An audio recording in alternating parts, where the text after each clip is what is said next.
মধ্যে পুরো রমজান মাস এর কথা রয়েছে। নাসাইতে ইমাম নাসাই যে হাদিস এনেছেন যে রাসূলুল্লাহ সাল্লাল্লাহু আলাইহি ওয়াসাল্লাম রমজান মাস আসলে তিনি এইভাবে সুসংবাদ দিতেন, আতাকুম রমাদানুন শাহরুন মুবারাকুন, এই যে তোমাদের কাছে রমজান মাস এসেছে, এই রমজান মাস হচ্ছে বরকতময় মাস।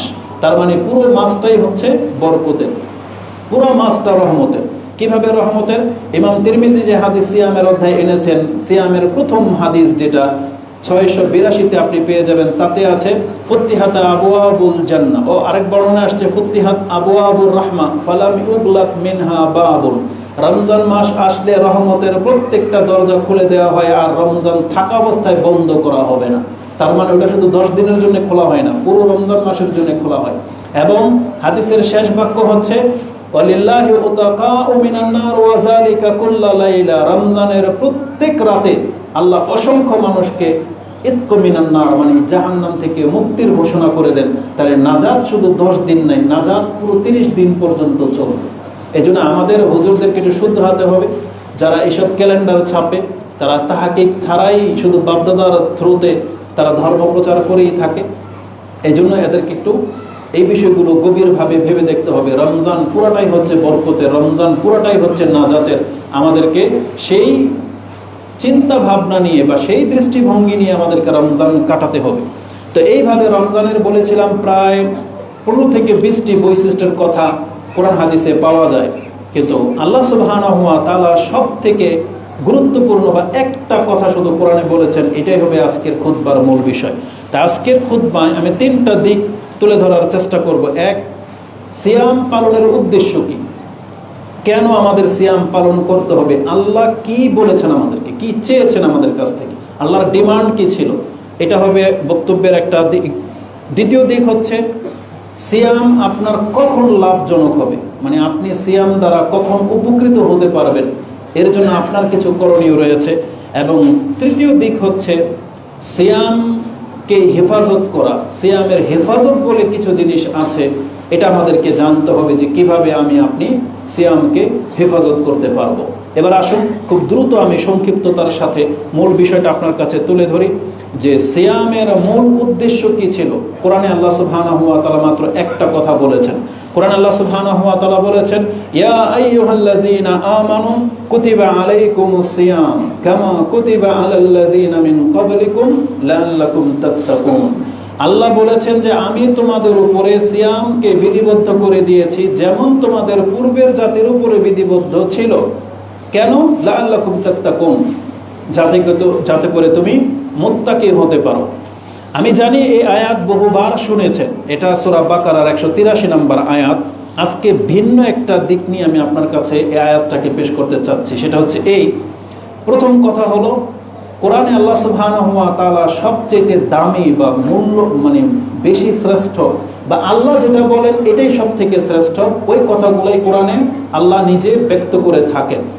রমজান মাসের 20টা বৈশিষ্ট্য ধরে নেন রয়েছে, কিন্তু আল্লাহ কেবল একটা বলেছেন। সেটা কি?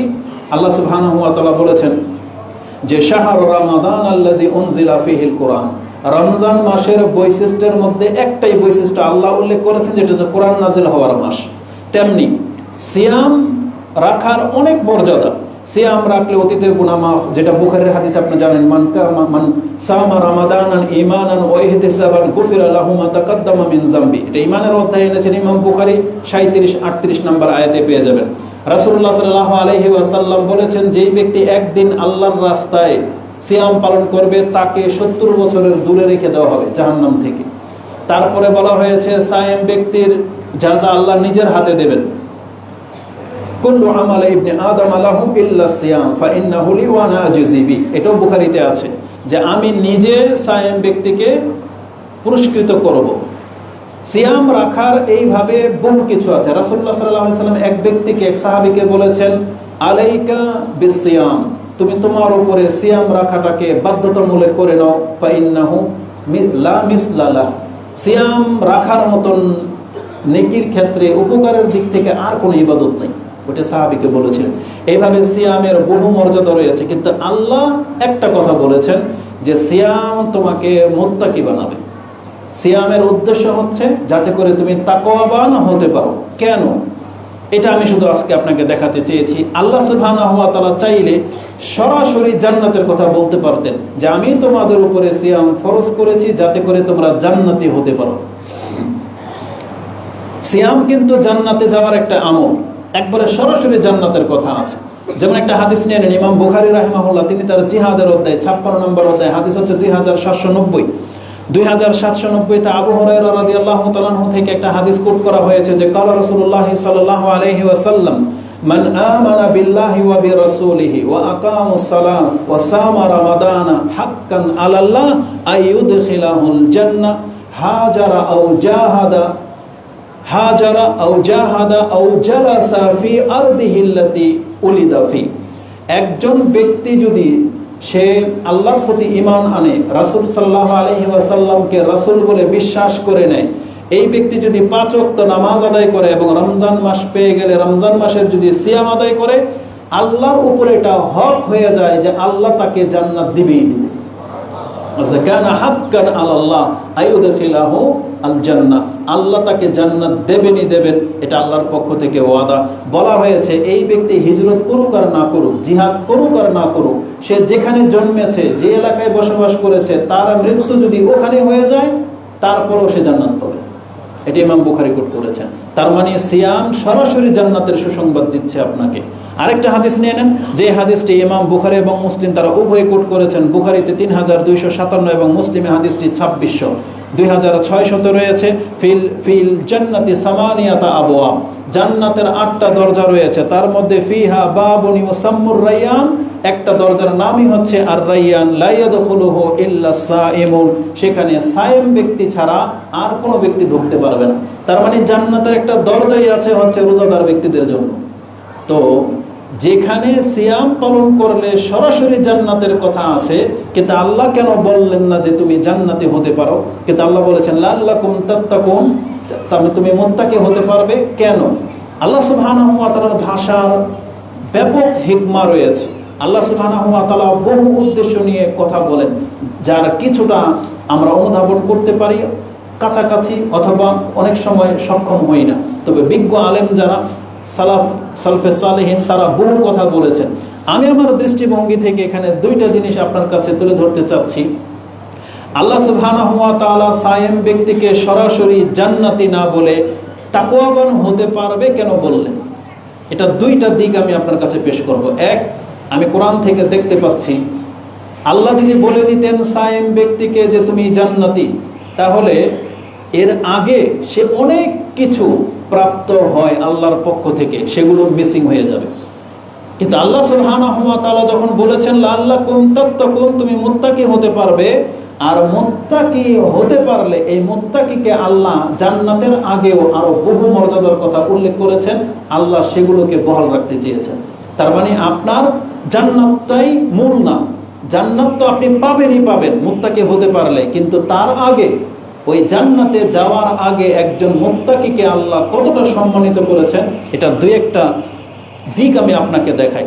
প্রথমত আল্লাহ সুবহানাহু ওয়া তাআলা মুত্তাকিদের সম্পর্কে এমন একটা কথা বলেছেন, এর চাইতে বড় সম্মান আর হতে পারে না।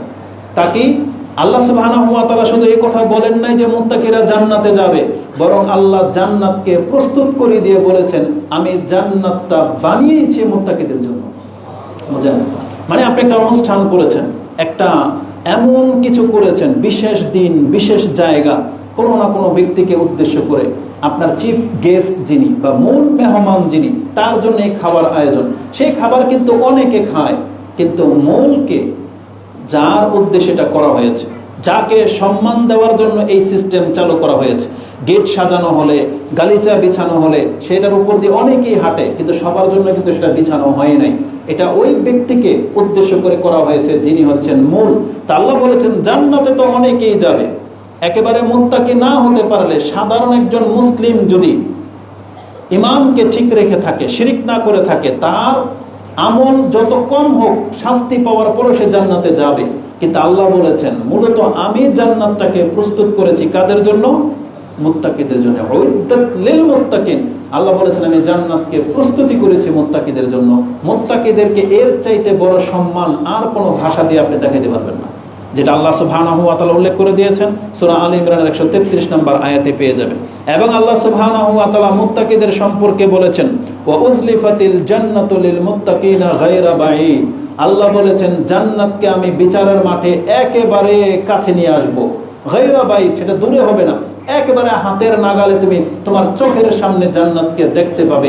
সেটাও আল্লাহ বলেছেন এটাও আমি করব মুত্তাকিদের জন্য। আল্লাহ বলেছেন উজলিফাতিল জান্নাতু লিল মুত্তাকিনা, আমি মুত্তাকিদের জন্য জান্নাতটাকে কাছে নিয়ে আসব, যেটা আল্লাহ সুবহানাহু ওয়া তাআলা সূরা কফ 50 নম্বর সূরার 31 নম্বর আয়াতে বলেছেন। এবং আল্লাহ বলেছেন ইন্না লিল মুত্তাকিনা ইনদা রাব্বিহিম জান্নাতিন নাঈম, নিশ্চয়ই মুত্তাকিদের জন্য আল্লাহর কাছে নিয়ামত ভরা জান্নাত রয়েছে, যেটা আল্লাহ সুবহানাহু ওয়া তাআলা সূরা আল কালাম 68 নম্বরের 34 বলেছেন। এবং আল্লাহ সুবহানাহু ওয়া তাআলা সূরা মারিয়ামের মধ্যে 63 নম্বর আয়াতে বলেছেন তিলকাল জান্নাহ, এই যে জান্নাত, জান্নাতকে দেখিয়ে দিয়ে বলা হবে আল্লাতি নূরিসু মিন ইবাদিনা মান কানা তাকিয়া, আমার বান্দাদের মধ্যে যারা মুত্তাকি, আল্লাহ বলেছেন এই জান্নাত আমি তাদেরকে ওয়ারিস হিসেবে দিয়ে দিব। তার মানে জান্নাতটাই মূলত মুত্তাকিদের জন্য। এভাবে আল্লাহ সুবহানাহু ওয়া তাআলা মুত্তাকিদেরকে বলা হয়েছে তারা আল্লাহর মেহমান হয়ে উঠবে, যেটা আপনি সূরা মারিয়ামের মধ্যেই পেয়ে যাবেন। তাহলে জান্নাত মূলত মুত্তাকিদের জন্য। তার আগে আল্লাহ সুবহানাহু ওয়া তাআলা বলেছেন মুত্তাকি যেই ব্যক্তি হতে পারবে তার জন্য সব সম্মান। হাদিসেও এই ভাষায় এসেছে, রাসূল বলেছেন আল হাসাবুল মাল ওয়াল কারমাত তাকওয়া, ধন সম্পত্তির মধ্যে কি আছে? আভিজাত্য, গৌরব, মানুষ এগুলোকে অহংকার করে, গৌরব করে, কিন্তু সম্মান কিসে আছে? বলা হয়েছে আল কারমা আর তাকওয়া, তাকওয়ার মাঝে হচ্ছে সম্মান। মানে যেই ব্যক্তি যত তাকওয়াবান নিঃসন্দেহে সে সম্মানিত। আপনি তাকে সম্মান দিতে জানেন আর না জানেন, কিন্তু তার ওই ব্যক্তিত্বটাই হচ্ছে সম্মান পাওয়ার যোগ্য, যেটা ইমাম তিরমিজি রাহমাহুল্লাহ 3271, ইবনে মাজাতে হাদিসটি 4219 রয়েছে। তার মানে তাকওয়ার মাধ্যমে সম্মান হাসিল হওয়ার ব্যবস্থা আল্লাহ সুবহানাহু ওয়া তাআলা রেখেছেন। আল্লাহ সুবহানাহু ওয়া তাআলা আল্লাহ অভিমুখী হওয়াটাকে সম্মানের মাপকাঠি করেছেন। মানে আল্লাহ সুবহানাহু ওয়া তাআলা নিজেই আমাদেরকে জানিয়েছেন যে আমার কাছে ওই ব্যক্তি হচ্ছে সম্মানিত যেই ব্যক্তি হচ্ছে তাকওয়াবান।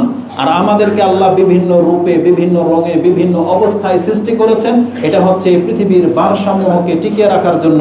কিন্তু আল্লাহর কাছে সম্মানিতকে, যে আয়াতটি আপনি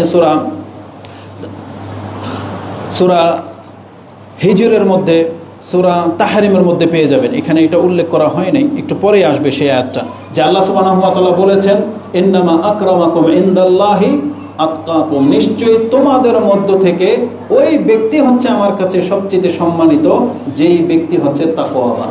তো এই জন্য আল্লাহ বলেছেন যে সিয়াম তোমাকে তাকওয়াবান বানাবে, কারণ তাকওয়াবান হচ্ছে আল্লাহর কাছে সম্মানিত। রাসূলুল্লাহ সাল্লাল্লাহু আলাইহি ওয়াসাল্লাম তিনি বলেন কাদ আযহাবাল্লাহু আনকুম উবাইয়াতাল জাহিলিয়া, জাহিলিয়াতের যুগে মানুষ অর্থ সম্পত্তি দিয়ে বড়াই করত, জনবল, গোষ্ঠী, এগুলো নিয়ে বড়াই করত। আল্লাহ সুবহানাহু ওয়া তাআলা ইসলাম দিয়ে সেই জাহিলিয়াতের দাম্ভিকতাটাকে আল্লাহ ভেঙে দিয়েছেন। ওয়া ফাখরা বিল আবাই, এবং বাপদাদার গর্ব করত জাহিলিয়াতের যুগে, কিন্তু ইসলাম সেটাকে ভেঙে দিয়েছেন। ইসলামের মূলনীতি হলো মুমিনুন তাকিয়ুন, মুমিন মুত্তাকি, এটা হচ্ছে সম্মানের মাপকাঠি। ও ফাজিরুন শাকিয়ুন, আর যারা হচ্ছে পাপিষ্ট তারা হবে হতভাগা। আন্নাসু বানু আদম ও আদমু মিন তুরাব, মানুষ হচ্ছে আদম সন্তান, আর আদম হলেন মাটির তৈরি। মানে এটা বলে দিয়ে রাসূলুল্লাহ সাল্লাল্লাহু আলাইহি ওয়াসাল্লাম আপনার অহংকারটাকে থামাতে বলেছেন, অহংকার থেকে মুক্ত হতে বলেছেন, যে আমার অস্তিত্বের মূল হলো মাটি। এই জন্য আমি যত বড় কিছু হয়ে যাই না কেন আমাকে মাটিতে আবার ফেরত যেতে হবে, এটা বলে রাসূলুল্লাহ সাল্লাল্লাহু আলাইহি সাল্লাম আমাদের অহংকারটাকে কমাতে বলেছেন। যে টাকা পয়সার, জনবল, এগুলো গর্বের বিষয় না, মূল গর্বের বিষয় হচ্ছে তাকওয়াবান হওয়া। যেমনটা আল্লাহ সুবহানাহু ওয়া তাআলা উল্লেখ করে দিয়েছেন যে ইন্না আকরামাকুম ইনদাল্লাহি আতকাকুম, যেটা আপনি সূরা হিজরের মধ্যে পেয়ে যাবেন 13 নম্বর আয়াতে। তো তাকওয়াবান ব্যক্তি আল্লাহর পক্ষ থেকে যেই জিনিসগুলো প্রাপ্ত হবে তার একটি হলো, যেমনটা বলেছিলাম সূরা মারিয়ামের মধ্যে, যে তাকওয়াবান ব্যক্তি আল্লাহর কাছে মেহমান হয়ে উঠবে। আল্লাহ বলেছেন ইয়াউমা নাহশুরুল মুত্তাকিনা ইলার রাহমানি ওয়াফদা, আল্লাহ বলেছেন কিয়ামতের মাঠে আমি মুত্তাকিদেরকে আমার মেহমান করে হাশরের মাঠে উঠাবো, যেটা আপনি সূরা মারইয়ামের 85 নম্বর আয়াতে পেয়ে যাবেন। আল্লাহ সুবহানাহু ওয়া তাআলা বলেছেন তার পূর্বে দুনিয়াতে তাদের সম্মান কি? আল্লাহ সুবহানাহু ওয়া তাআলা বলেন আমি তাকওয়াবানদের সাথে আছি, ওয়াত্তাকুল্লাহ ওয়ালামু আন্নাল্লাহা মাআল মুত্তাকিন, আমি মুত্তাকিদের সাথে থাকি। এটা আল্লাহ সুবহানাহু ওয়া তাআলা কোরআনের 3টা জায়গায় বলেছেন, তার মধ্যে সূরা আলে ইমরান, সূরা বাকারাতে এবং সূরা তাওবাতে পেয়ে যাবেন। সূরা বাকারাতে 194 নম্বর আয়াত, সূরা তাওবাতে 36 এবং 123 নম্বর আয়াতে পেয়ে যাবেন। আল্লাহ সুবহানাহু ওয়া তাআলা বলেছেন আমি মুত্তাকিদের সাথে আছি, আমি মুত্তাকিদেরকে ভালোবাসি। আল্লাহ সুবহানাহু ওয়া তাআলা বলেন বালা মান আওফা বিআহদিহি ওয়াত্তাকাউ ফাইন্নাল্লাহা ইউহিব্বুল মুত্তাকিন, নিশ্চয়ই যারা প্রতিশ্রুতিকে পুরা করে, এমন আল্লাহকে ভয় করে, আল্লাহ বলেছেন আমি এমন মুত্তাকিদেরকে ভালোবাসি, যেটা সূরা আলে ইমরানের 76 নম্বর আয়াতে পেয়ে যাবেন। এবং মুত্তাকিদের সম্পর্কে অনেক বড় একটা কথা যেটা আল্লাহ সুবহানাহু ওয়া তাআলা বলেছেন ইন্নামা ইয়াতাকাব্বালুল্লাহু মিনাল মুত্তাকিন, আল্লাহ যদি কোনো ইবাদত গ্রহণ করে থাকেন তাহলে প্রথম প্রাধান্য দেন মুত্তাকিদেরটাকে, এবং আল্লাহ বলেছেন আমি মুত্তাকিদের ইবাদতকে গ্রহণ করে থাকি। এই আয়াতের তাফসিরে আবু দারদা রাদিয়াল্লাহু তাআলা আনহুর একটা চমৎকার উক্তি রয়েছে। তিনি বলতেন লিআন আস্তাইকিনা আন্নাল্লাহা কাদ তাকাব্বালা মিন্নি সালাতান ওয়াহিদাতান, আমি যদি একিন হয়ে যেত আমার মানে অন্তর থেকে যদি আমি দৃঢ় প্রত্যয়ের সাথে যদি এটা জানতে পারতাম যে আল্লাহ আমার কাছ থেকে 2 রাকাত সালাত গ্রহণ করেছেন, তিনি বলতেছেন আবু দারদা বলতেছেন যদি আমার এটা একিন হয়ে যাইত যে আমার কোন 2 রাকাত আল্লাহ সুবহানাহু ওয়া তাআলা সালাত আমার গ্রহণ করেছেন, ওয়াহিদাতিন কোনো একটা নামাজ, আহাব্বু ইলাইয়া মিনাদ দুনিয়া ওয়া মা ফিহা, আমার কাছে দুনিয়া এবং দুনিয়াতে যত সম্পত্তি আছে তার চাইতে বেশি পছন্দনীয় হতো ওই কথাটা যে আল্লাহ যদি আমাকে বলে দিতেন যে তোমার ওই দিনের 2 রাকাত নামাজ কবুল হয়ে গেছে। তিনি বললেন কেন? কারণ তিনি বলেছেন ইন্নামা ইয়াতাকাব্বালুল্লাহু মিনাল মুত্তাকিন, কারণ আল্লাহ মুত্তাকিটাকে গ্রহণ করে থাকে। এখন আমাদের মধ্যে যাদের ইবাদত আল্লাহ গ্রহণ করে নেয়, তার মানে আপনি সার্টিফিকেট প্রাপ্ত যে আপনি মুত্তাকি, আর আপনি মুত্তাকি হয়ে যাওয়া মানে কি আল্লাহ বলেছেন তোমার জন্য আমি জান্নাতকে প্রস্তুত করে দিয়েছি। এটা হচ্ছে চেইন, প্রত্যেকটা কথার একটা চেইন থাকে। এই জন্য যেই ব্যক্তি মুত্তাকি হতে পারবে সে তো জান্নাত পাবেনই পাবেন। তার আগে আল্লাহ বলেছেন আল্লাহ আপনার সাথে আছেন, আল্লাহ আপনাকে ভালোবাসেন, আর আল্লাহ মুত্তাকিটাকে গ্রহণ করে থাকেন। কিয়ামতের মাঠে আল্লাহ মুত্তাকিদেরকে তার মেহমান করে উঠাবেন। তাহলে এই সমস্ত কথাগুলো থেমে যেত যদি আল্লাহ শুধু সিয়ামের মাধ্যমে ডাইরেক্ট জান্নাতের কথা বলে দিতেন। কিন্তু আল্লাহ সুবহানাহু ওয়া তাআলার আরেকটি নীতি আমি লক্ষ্য করে দেখেছি, আল্লাহ সুবহানাহু ওয়া তাআলা জাযার আগে ব্যক্তির মানকে তুলে ধরেন। এটা খুব সূক্ষ্ম একটা কথা। আপনি মুসলিম, আপনি দেখবেন প্রায় প্রায় কোরআনে আপনি সালাতের বর্ণনা আসছে, সিয়ামের বর্ণনা আসছে, সচ্চরিত্রের বর্ণনা আসছে, তার জাযা আপনাকে উল্লেখ করা হয়েছে, কিন্তু সেটা বলার আগে আল্লাহ আপনার গুণ প্রকাশ করেছে। যেমন কাদ আফলাহাল মুমিনুন, আল্লাহ বলেছেন মুমিনরা সফলকাম, এখানে আল্লাহ মুমিন বলে সম্বোধন করেছেন, তারপরে বলেছেন জাযার কথা। আরেকটা সূক্ষ্ম বিষয় হচ্ছে সূরা বনী ইসরাঈলে রয়েছে, যেখানে আল্লাহ সুবহানাহু ওয়া তাআলা বাপ মার সাথে ভালো আচরণ করতে বলেছেন। সেখানে আল্লাহ সুবহানাহু ওয়া তাআলা বলেছে ইন তাকুনু সালিহিনা ফাইন্নাহু কানা লিল আওয়াবিনা গফুরা, আল্লাহ বলেছেন যদি তুমি সৎকর্মশীল হও, আল্লাহ বলে দিতেন ইন্নাহু কানা গফুরা, আল্লাহ ক্ষমাশীল, কিন্তু আল্লাহ ক্ষমার আগে বলেছেন ইন্নাহু কানা লিল আওয়াবিনা গফুরা, আল্লাহ বলেছেন আমি এই রকমের অগ্রগামীদেরকেই ক্ষমা করে থাকি। তার মানে যারা সৎকর্মশীল তাদেরকে আওয়াবিন বলা হয়েছে, তারা হচ্ছে আগে বেড়ে যাওয়া ব্যক্তি। তারপরে তাদের জাযা হিসাবে বলা হয়েছে যে আমি তাদেরকে ক্ষমা করে দেব। এটা সূরা বনী ইসরাঈলের মধ্যে আপনি 25 নম্বর কি 26 নম্বর আয়াতে পেয়ে যাবেন।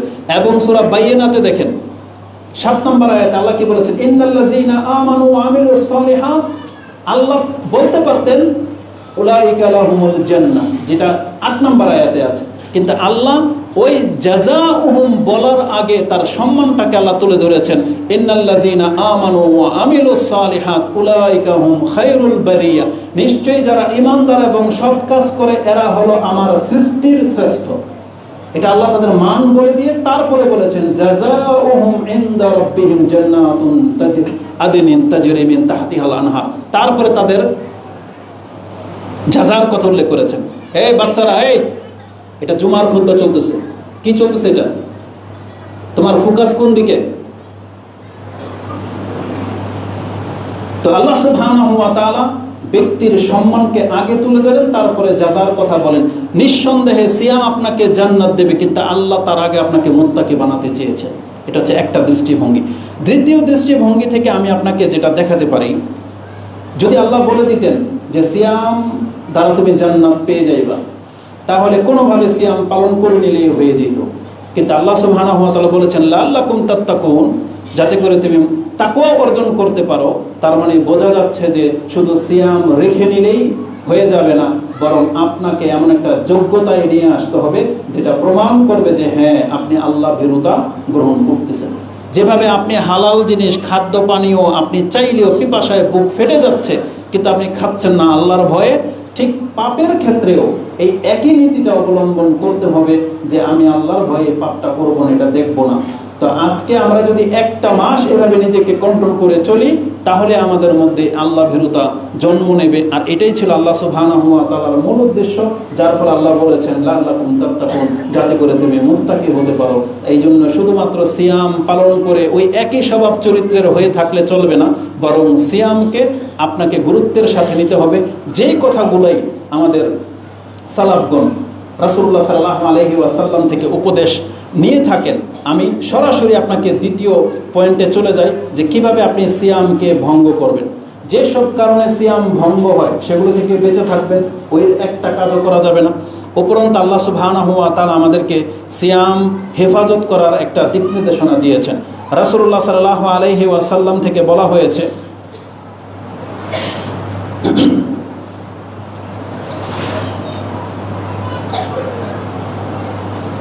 তিনটা হাদিস আপনাকে মুখস্থ বলে দিই। রাসূলুল্লাহ সাল্লাল্লাহু আলাইহি সাল্লাম বলেছেন, ইমাম বুখারী যে হাদিসটা কোট করেছেন, মান লাম ইয়াদা কাওলা যুর ওয়াল আমালা বিহি ফালাইসা লিল্লাহি হাজাতুন আইয়াদা তা'আমাহু ওয়া শারাবা। যেই ব্যক্তি সায়েম হওয়া সত্ত্বেও মিথ্যা কথা এবং মিথ্যা কাজ কারবার ছাড়তে পারলেন না, আপনার এই সিয়াম আল্লাহর কাছে কোনো প্রয়োজন নেই। লাইসা বলা হয়েছে মান লাম ইয়াদা কাওলা যুর, যেই ব্যক্তি মিথ্যা ছাড়তে পারলো না, ফালাইসা লিল্লাহি হাজা, আল্লাহর কোনো প্রয়োজন নাই এই ব্যক্তির আইয়াদা তা'আমাহু ওয়া শারাবা, সেই খাদ্য ছেড়ে দিয়ে বসে আছে, পানি ছেড়ে দিয়ে বসে আছে, আল্লাহ বলছে আমার এর কোনো প্রয়োজন নাই। ইবনে খুযাইমা এবং ইবনে হিব্বানের মধ্যে যে হাদিসগুলো এসেছে এবং ইবনে মাজাতে রয়েছে, রাসূলুল্লাহ সাল্লাল্লাহু আলাইহি ওয়াসাল্লাম বলেছেন, লাইসা সিয়ামু মিনাল আকলি ওয়াশ শুরবি ফাকাত, নিশ্চয়ই পানি আর খাদ্য ছেড়ে দেওয়ার নাম সিয়াম না, ইন্নামা সিয়ামা আসিয়ামু মিনাল লাগwi ওয়ার রাফাস। বলা হয়েছে সিয়াম মূলত হলো লাগো, অনর্থক নিরর্থক যে কাজগুলো আছে, এবং রাফাস যৌনাচার থেকে নিজেকে মুক্ত রাখার নাম হচ্ছে সিয়াম। আপনি স্ত্রীর সহবাস হয়তো করেন না, কিন্তু আপনার মোবাইলে তা থেকে আপনি মুক্ত না, এগুলো আপনি দেখতেই থাকেন, ওই টিকটকের মধ্যে ডুবে আছেন। এই লাগো থেকে আপনাকে বাঁচতে হবে, এটার থেকে মুক্ত থাকার নাম হচ্ছে সিয়াম। আর এটা যদি না করেন তাহলে এই সিয়াম আপনার কোনো কাজে আসবে না। বরং রাসূল বলেছেন, রুব্বা সাইমিন লাইসা লাহু মিন সিয়ামিহি ইল্লাল জু ওয়া রুব্বা কাইমিন লাইসা লাহু মিন কিয়ামিহি ইল্লাস সাহার। কত সায়েম ব্যক্তি আছে সারা দিন সে পিপাসার কষ্টে থাকে, খিদার কষ্টে থাকে, কিন্তু সন্ধ্যাবেলা লেখা হয় এই ব্যক্তি ক্ষুধার্ত এবং পিপাসার্ত, কিন্তু কোনো নেকি লেখা হয় না। এবং কত তারাবি পড়া ব্যক্তি আছে, কিয়ামুল লাইল করা ব্যক্তি আছে, যে তার কিয়ামুল লাইল থেকে সে নেকি প্রাপ্ত হয় না, শুধু রাত জাগা ব্যক্তি লেখা হয়ে থাকে। অতএব আমাদের কিয়ামকে, আমাদের সিয়ামকে গুরুত্বের সাথে নিতে হবে, কারণ এই কিয়াম, এই সিয়ামের মান এমন। রাসূল বলেছেন, মান কামা রামাদানান ঈমানান ওয়া ইহতিসাবান, মান সামা রামাদানান ঈমানান ওয়া ইহতিসাবান, বিশ্বাসের সাথে এবং আল্লাহর কাছে নেকির প্রত্যাশা নিয়ে আপনাকে কিয়ামুল লাইল করতে হবে। প্রত্যাশার সাথে আপনাকে সিয়ামগুলো অতিবাহিত করতে হবে। তাহলে কি হবে?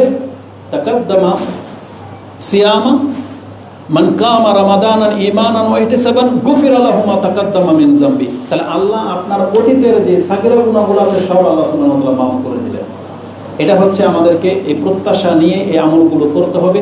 তো রাসূলুল্লাহ সাল্লাল্লাহু আলাইহি ওয়াসাল্লাম তিনি আমাদেরকে যেটা বোঝাতে চেয়েছেন, আমাদেরকে সিয়াম পালন করে নিজেকে তাকওয়াবান ব্যক্তির যোগ্যতা হাসিল করতে হবে। এটা ছিল আল্লাহ সুবহানাহু ওয়া তাআলার মূল উদ্দেশ্য। এটা ছিল মূল যে আমরা মিথ্যা ছেড়ে দেব, আমরা পাপাচার থেকে মুক্ত থাকব, মূর্খামি ছেড়ে দেব, এটা যদি আমরা অর্জন করতে না পারি তাহলে এই সিয়াম আমাদের কোনো উপকারে আসবে না। এমনকি আবু হুরায়রা রাদিয়াল্লাহু তাআলা আনহু থেকে একটা উক্তি মুসান্নাফ ইবনে আবি শাইবা থেকে পাওয়া যাচ্ছে যে কেন আবু হুরায়রা ওয়া আসহাবুহু, আবু হুরায়রা রাদিয়াল্লাহু তাআলা আনহু এবং তার সঙ্গীরা যেই দিন সিয়াম রেখে নিতেন, জালাসা ফিল মসজিদ, তারা মসজিদে অবস্থান করতেন। এটা রমজান মাসের ঘটনা না, কোন একদিন নফল সিয়াম যদি রেখে নিতেন, তাদের চরিত্র ছিল তারা বেশিরভাগ সময় বা অধিকাংশ সময় মসজিদে কাটাতেন এবং তারা বলতেন নুতাহহিরু সিয়ামানা, আমরা আমাদের সিয়ামকে পবিত্র রাখার জন্য মসজিদে অবস্থান করতেছি। আমরা কি বুঝি যে সিয়ামকে কিভাবে পবিত্র রাখতে হয়? এটা আমরা বুঝি না, কারণ আমরা এমন জাতের জাতি, আপনি বাজার ঘাটগুলোতে যান, যে আচরণ শাবান মাসে ছিল ওই একই আচরণ রমজান মাসে, যে আচরণটা সিয়াম ছাড়া ছিল ওই একই আচরণ সিয়াম রাখা অবস্থাতেও ওই একইভাবে সময় পার হয়ে চলে যাচ্ছে। এমনকি আমাদের কতক মুসলিম ভাই সিয়াম রেখেছে, সারাদিন সে মিউজিক শুনে পার করে। আপনি আপনাদের নামি দামি মার্কেটগুলোতে যান, যেখানে আপনি দামি ব্র্যান্ডের বলে আপনি চালিয়ে দিচ্ছেন, সেখানে আপনি শখ করে জামা কাপড় কিনতে যান, কিন্তু একটা লোক মুখ খোলেন না, এটা হচ্ছে আপনার হীনতা। যেখানে রমজান মাসের দিনের বেলায় ওপেন মিউজিক চলতে থাকে, আপনি সেখান থেকে দামি ড্রেস তো কিনে নিয়ে আসেন, কিন্তু আপনার মুখ দিয়ে বলার তৌফিকটা পর্যন্ত হয় না যে এটা তো রমজান মাস, এটা মুসলিমদের অধ্যুষিত অঞ্চল, তোমাদের এই হিম্মত কিভাবে হয় যে এইভাবে তুমি ওপেন সারাদিন তুমি মিউজিক বাজিয়ে রাখবে? একটা কি দায়িত্ববান ব্যক্তি না? গত রমজান আমার মনে আছে, আমার 10টা দোকান থেকে আমাকে বের হইতে হয়েছে, এ শুধু মিউজিকের কারণে। ম্যানেজার পর্যন্ত গিয়েছি, হট নাম্বার দিয়েছে ভুল নাম্বার, বলছে কোম্পানিকে ফোন দিতে, এতটা দুঃসাহসিকতা পর্যন্ত দেখিয়েছে। কিন্তু আমাদের ক্ষমতা থাকলে এগুলো প্রত্যেকটা উচ্চ শিক্ষা দিয়ে দিতে হবে। কিন্তু আপনারা কেন উদ্যোগী হন না? কেন এটাকে রুখে দিতে হবে না কেন? কারণ মুসলিমদেরকে সিয়াম অবস্থায় এটাকে, এই মাসটাকে সম্মান বজায় রেখে আমাদেরকে চলতে হতো। তো আমাদের সালাফদের নীতি কি? একজন বিজ্ঞ একজন ব্যক্তির কথা যেটা আমি লিখেছিলাম, কিন্তু এখন এখানে শো হচ্ছে না। মুসান্নাফ ইবনে আবি শাইবাতে যেটা আবু হুরায়রা রাদিয়াল্লাহু তাআলা আনহুর ঘটনা আপনাকে বলেছি, এটা 8881 8881 আপনি পেয়ে যাবেন। আমাদের সালাফদের একজন বিজ্ঞ ব্যক্তি তিনি বলেছেন একটা কথা, যে বলেছিলেন আমাদের সালাফগণ সিয়াম ছাড়াই তারা তাদের জবানকে হেফাজত করে চলত। তারা বাস্তবিক জীবনে আলফাল কথা বলতো না, নোংরামি তো নাই। তারা সিয়াম ছাড়াই যদি এই অবস্থায় তাদেরকে দেখা যায় যে তারা কোনো টিটকারি ফাজলামিতে নাই, তারা সবসময় কল্যাণকর কাজে লেগে আছে, ফাকাইফা বিহিম ইদা সামু, তখন তিনি বলেছিলেন আমাদের চিন্তা করা উচিত যে আমাদের সালাফরা যারা সিয়াম ছাড়াই মিথ্যা বলতো না, যারা সিয়াম ছাড়াই ঠাট্টা মশকারি টিটকারির মধ্যে ছিল না, তো ফাকাইফা বিহিম ইদা সামু, আমাদের এই সালাফগণ যখন সিয়াম রেখে নিতেন তারা তাদের দিনকে কিভাবে পার করতেন, এটা একটু ভেবে দেখার সময় এসেছে। আপনাকে ভেবে দেখতে হবে যে আমাদের সালাফগণ কিভাবে তাদের সিয়ামগুলোকে অতিক্রান্ত করতেন। এজন্য আমাদেরকে শুধু ঢালাওভাবে ওই স্রোতের সাথে সমাজের সাথে মিশে গেলে চলবে না। যেমনি আমরা কোরআন সুন্নাহ শিখতেছি বুঝতেছি, আমাদের চরিত্রটাও কোরআন হাদিস দিয়ে গড়তে হবে। এটাই হচ্ছে আমাদের মান, এটাই হচ্ছে আমাদের শান, আর এটাই হচ্ছে আমাদের দাওয়াত, যে আমাদের আমল আখলাক দিয়ে এই জাতির কাছে ইসলামটাকে তুলে ধরতে হবে। এই ইসলামটা ঘোলাটে হয়ে গেছে, ইসলামটাকে যে যার মতো করে ব্যবহার করতেছে না। এই কোরআন সুন্নাহর এই মজলিসগুলো থেকে, এই মাদ্রাসাগুলো থেকে যে শিক্ষাটা দেওয়া হয়, এই শিক্ষাটা নিয়ে নিজেকে সেই শিক্ষিত করতে হবে এবং সেটা আমলে প্রতিফল করতে হবে। এটাই দাবি নিয়ে আজকের এই খুতবা আমি এতটুকুই ক্ষান্ত করে দিচ্ছি যে আমাদেরকে বলা হয়েছে সিয়াম যেন আপনাকে আমাকে তাকওয়াবান ব্যক্তি বানাতে পারে। আল্লাহ তুমি আমাদেরকে কবুল করো। أقول لقولي هذا أستغفر الله لي ولكم ولسائر المسلمين فاستغفروا إنه هو الغفور الرحيم.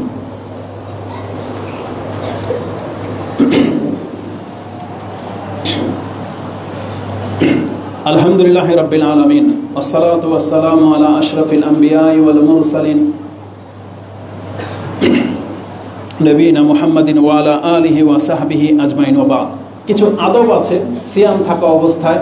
আপনি সেহরি খাবেন একেবারে শেষ দিকে, কারণ যত দেরিতে আপনি সেহরি খাবেন তাতে কল্যাণ রয়েছে। মানে সেহরি খেতে খেতে পানি খাওয়া শেষ আর আজানের শব্দ কানে চলে আসলো, এই পর্যায়ে আপনাকে সেহরি খেতে হবে, কারণ এতে কল্যাণ। আপনি যদি আধা ঘন্টা আগে সেহরি খান, দেখা যাবে তন্দ্রা চলে আসবে, আপনার ফজর নামাজ মিস হয়ে যাওয়ার সম্ভাবনা আছে। এই জন্য ফজরের জন্য আপনাকে সেহরি একেবারে বিলম্ব খাওয়া, এটাই হচ্ছে রাসূলুল্লাহ সাল্লাল্লাহু আলাইহি সাল্লামের আদর্শ। ইফতারের সময় যখনই আপনার একিন হয়ে যাবে, আপনার জ্ঞান আছে যে আজকে এতটা বাজে ইফতারি, এতটা বাজে সূর্য ডুববে, আপনি বিলম্ব করবেন না, সাথে সাথে আপনি ইফতারি করে নেবেন। কারণ ওই পণ্ডিতি করে যে বিলম্ব করার যে টেন্ডেন্সি, যে নীতি, এটা ইহুদি নাসারাদের কাছ থেকে আসছে। এটা রাসূলুল্লাহ সাল্লাল্লাহু আলাইহি ওয়াসাল্লাম এবং সাহাবীদের আদর্শ নয়। বিষয়টা হচ্ছে, দেখেন, মানে একটু ক্লিয়ার করে দিই, আপনি জানেন যে 6টা বাজে আজকে সূর্য ডুবে যাবে, তারপর আপনি প্রস্তুত করতে করতে কিন্তু 6টা 5, 6টা 10 অনেক সময় হয়ে যায়, আপনি খেজুর মুখে নিতে পারেননি। অনেক মা বোনরা এটা করে, এটা কোনো অপরাধ না। অপরাধ হচ্ছে আপনার জ্ঞান, শিক্ষা, যে আপনি প্রস্তুত বসে আছেন আর নিজের ইচ্ছে আপনি 3 মিনিট 2 মিনিট দেরি করে ইফতার করবেন, এটাই হচ্ছে সমস্যা। এমনিতে আমরা যে কেউ দেখবেন তাড়াহুড়োর মধ্যে আমাদের 1, 2, 3 মিনিট দেরি হয়েই যাচ্ছে, কিন্তু আপনার শিক্ষাটা কাজে লাগাতে হবে যে আমার শিক্ষা হলো সূর্য ডুবে গেলেই এটাই হচ্ছে ইফতারের সময়, আর এই শিক্ষাটাই গ্রহণ করেন, এতেই কল্যাণ আছে। আর রাসূলুল্লাহ সাল্লাল্লাহু আলাইহি সাল্লাম এবং সাহাবায়ে কেরামদের এটাই আদর্শ ছিল যে তারা দ্রুত ইফতার গ্রহণ করে নিতেন। ওযু করার ক্ষেত্রে একটু সতর্কতা অবলম্বন করবেন। রাসূল সাল্লাল্লাহু আলাইহি সাল্লাম বলেছেন, তুমি সাধারণ অবস্থায় ওযু করবে, একবার ইস্তিনশাক, যে তোমার পানি যেন তোমার হলকের পর্যন্ত পৌঁছে যায়, ইল্লা আন তাকুনু সাইমান, তবে সিয়াম অবস্থায় তুমি এটা করবা না। এই জন্য সিয়াম অবস্থায় স্বাভাবিক পানি নাকে এবং মুখে নিবেন। যদি কোনো ব্যক্তি ইচ্ছা করে টেনে নেন আর হলকে পানি চলে যায়, আপনাকে সিয়াম কাজা করতে হবে, এটা জেনে নেন। এই ফতোয়াগুলো বড় শেখদের কাছ থেকে নিয়ে নেবেন। তো আমাদেরকে অবশ্যই সিয়ামকে হেফাজত করতে হবে। আল্লাহ সুবহানাহু ওয়া তাআলার কাছে আমরা দোয়া করি, আল্লাহ এই রমজান মাস তোমার হক আদায় করে আমাদেরকে এই রমজান মাস অতিবাহিত করার তৌফিক দান করো, আমাদেরকে সুস্থ রাখো এবং আমাদের অপরাধগুলো আল্লাহ তুমি ক্ষমা করো। আমরা যে ইবাদতগুলো করি আল্লাহ তুমি এটা কবুল করো। আমাদের কিয়াম, আমাদের সিয়াম, আমাদের কোরআন তেলাওয়াত, আমাদের দান